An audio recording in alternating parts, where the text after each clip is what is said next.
Greetings and salutations. So I'm just getting ready to head up to my daughter's school.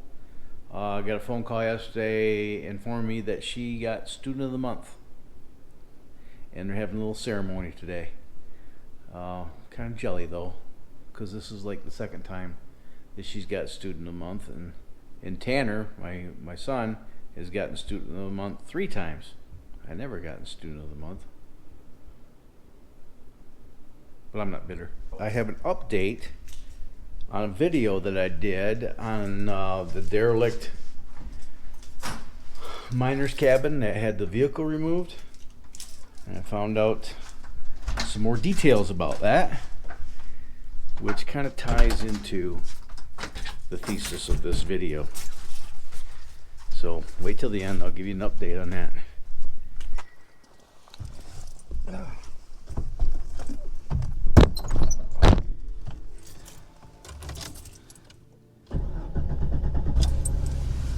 Okay, so I had an interesting turn of events occur a week or so ago. I recently went to a location where I spent the day out in the field, and I got 5 videos out of that trip. 5 different locations that I visited. They all seem to be kind of interconnected. In the first video of that series, I covered a site that was pretty dilapidated and you know, had pretty much succumbed to the elements. But there were 2 other locations nearby that cabin that were, I'm just going to say, restored.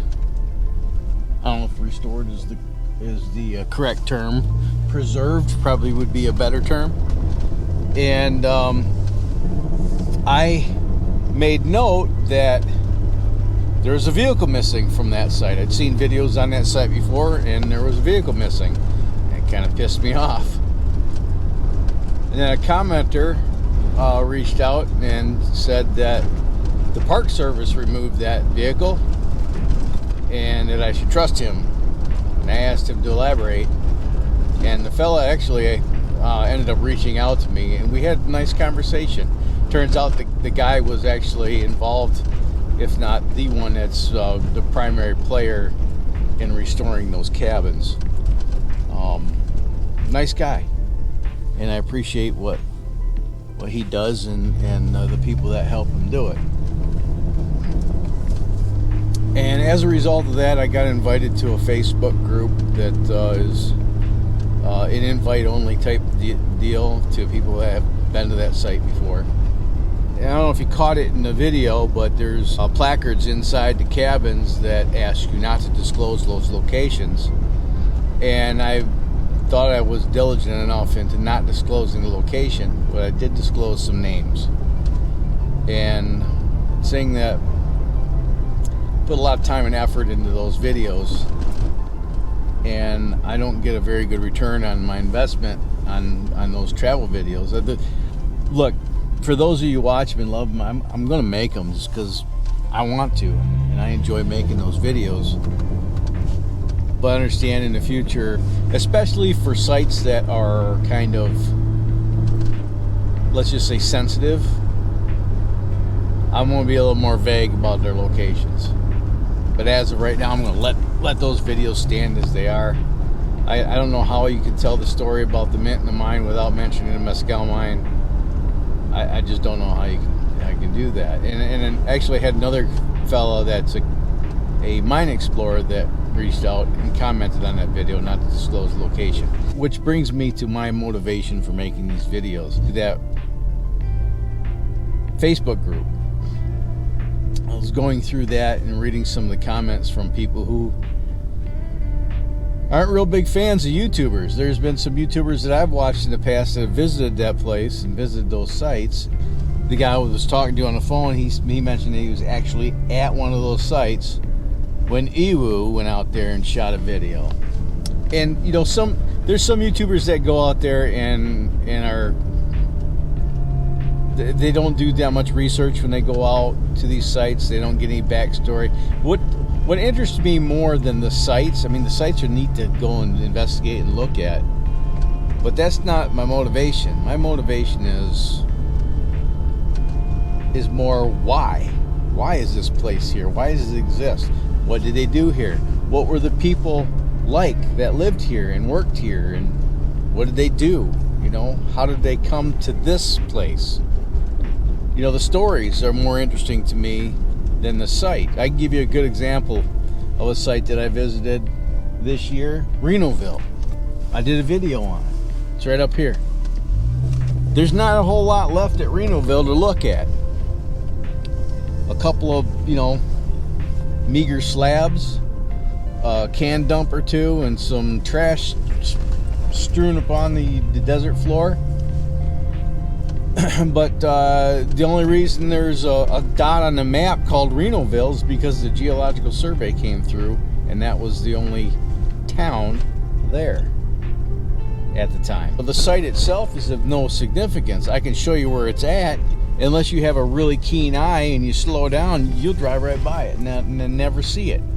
But that's not the interesting part. What was interesting to me was the story of Renoville. I encourage you to go watch that video. It's a pretty funny story, actually. The fact of the matter is, if you want to know where these places are, they're widely available on the internet. Their concern is that the wrong people are going to get this information. They're going to go out there and do stupid things. Any property that's not yours, if you can't respect it, then I don't have enough respect for you.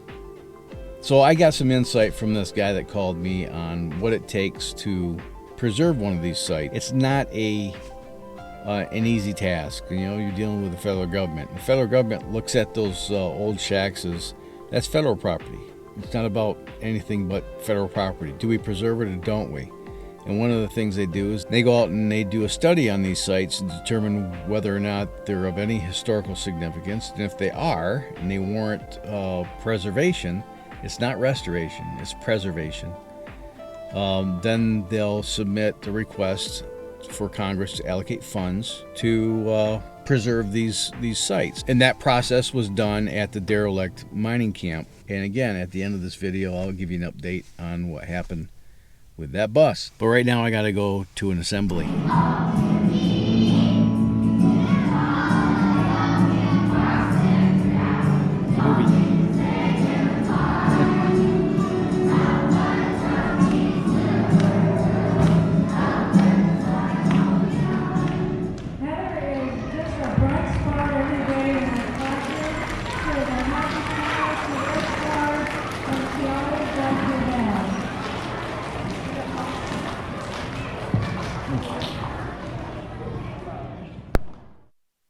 Pretty cool.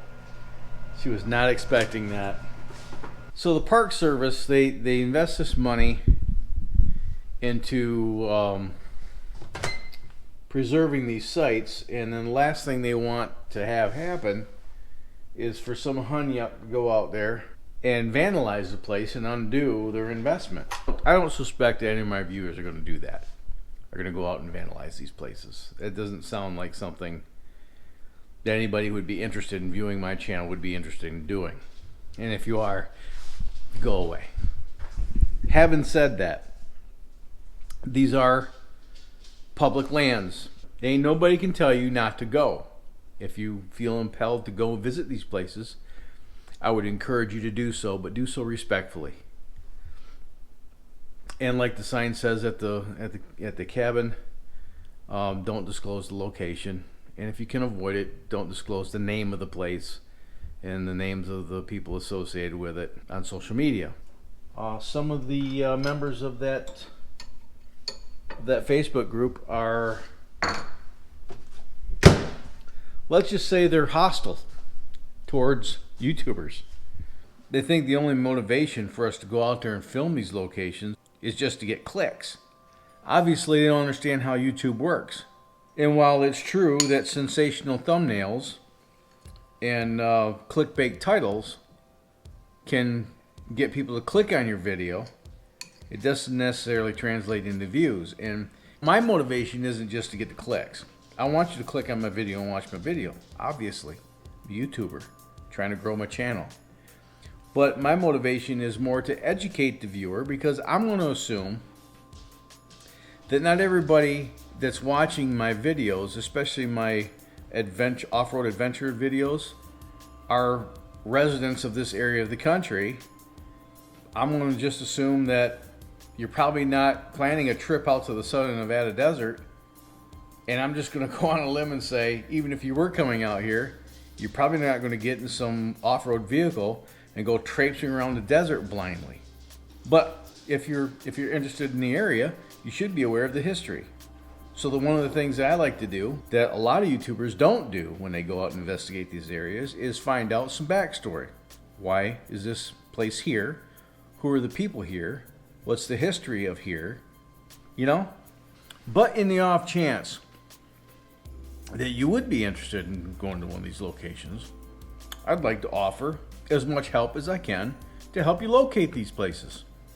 However, I see the other point of view too, where you want to minimize the traffic. If you can minimize the traffic to these locations, you may be able to stave off some of the bad element that might find themselves out there to do stupid shit. That's really what we're trying to avoid. And to those of you that may be watching this video that are members of that Facebook page, not all YouTubers are just doing it for the clicks. The majority of my videos are made for two purposes: to inform and to entertain. But really the underlying reason why this whole channel exists is for my children. Preserving a video memory of their father and what I like to do in some of the places that we've gone. That's why I make these off-road adventure videos, so that we as a family can look at them as we progress through age. And after I'm gone, my children can look back and relive those memories. I wish my father would have had a video camera so I could understand where he was coming from when he was 30 or 20 or 50. Don't paint all YouTubers with a broad brush. We're just doing our thing like you are. An update on the abandoned miner shack with a view. My new friend, let's just call him Dave. He does most of the work to preserve these sites, and he has to work in conjunction with the Park Service and with federal guidelines for these artifacts, because they fall under the umbrella, as I understand it, of the Antiquities Act. So the first thing that has to happen is the Park Service needs to send out all their people, and they determine whether or not this site is of historical significance. So when they went to the other two mining shacks that were in the area, those mining shacks dated far enough back to be considered historical artifacts that fall under the Antiquities Act. So funds were made available to preserve those sites. Now, in the case of one of those shacks, there was a travel trailer that was in just a derelict state. Not only was it an eyesore, but it was kind of a hazard to anybody that might be wandering around it. So these volunteers submitted a proposal to remove it, and the Park Service looked at it and they said okay, and they agreed and they okayed it. These volunteers went out there and they cut it up and they hauled it out on their own dime. Because it received the blessing of the park, it's no big deal. But if you were to go out there and do that without the blessing of the park, that would be vandalism and it would be a felony. So don't do it. Now, when the Park Service was brought out to inspect that site I'm referring to, the mining shack with the view, well, that has several buildings on site, and the first one that I walked you through, the one that had the dramatic music, if you don't know what I'm talking about, go watch it. It's right here. So that building was determined not to have any historical significance, and it's like most things that when they determine that they don't have any historical significance, they either removed it or they leave it to what they consider benign neglect. And that's what they elected to do with that building, as far as I know. The vehicle, however, the Crown school bus that was on that site, that had a tag on it from the 90s. Even though the school bus may have been older than 50 years old, it didn't arrive on site until the 90s. So, the park determined that that vehicle was of no historical significance, and they elected to remove it. That bus is gone. It's never going to come back, and that's really unfortunate. I would have preferred to see it stay there, but who am I? I'm just some random YouTuber that likes old stuff. But the old house down the way, was built up against the hill there with the old steel water tank, holes in the roof, holes in the floor. That building will be preserved. And probably sometime within the next 3 or 4 years, it'll be a volunteer cabin. So I want to encourage you, if you're going to visit some of these places, do it respectfully. Come, take pictures, enjoy the area. If you have an opportunity to stay overnight in one of these cabins, certainly take it. But be respectful. Leave it better than when you found it. Whenever I go out and explore, I like to try to remove. This is a principle that was shared with me through YouTube by another YouTuber, Wonder Hussy. When she goes out on a trip, she likes to take at least 5 pieces of trash out, and I would encourage you to do that as well. So that's all I got for today. Hope you enjoyed it. Still having issues with my internet, so I don't know when you'll see this. Hopefully it'll be when I upload it for the first time, but I'm not going to hold my breath. So if you haven't done so yet, click the sub button and then the bell icon right next to it so you can be notified of future uploads. Smash that like button, share it with your vast social media network. I'd appreciate it if you could do that. Thank you. You're awesome. Also, if you shop on Amazon, check the links in the description. I'm an affiliate, so if you are going to shop on Amazon, check the description for things you might be interested in. There's links to the equipment that I use to make these videos. And if none of that stuff interests you, I would appreciate it if you could, if you're so inclined, to go through those links to get whatever it is you do want. Thank you in advance if you can do that. And if you can't afford to do that, then we're probably related. So until next time, you have fun, stay safe, shoot straight, keep your powder dry. Have a splendid day. Thanks for watching. I'll see you tomorrow. Bye.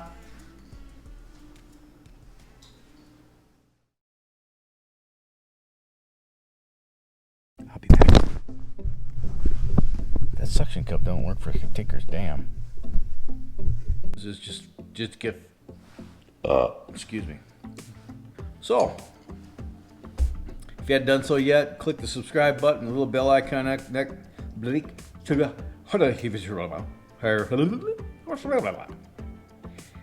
the description. There's links to Amazon.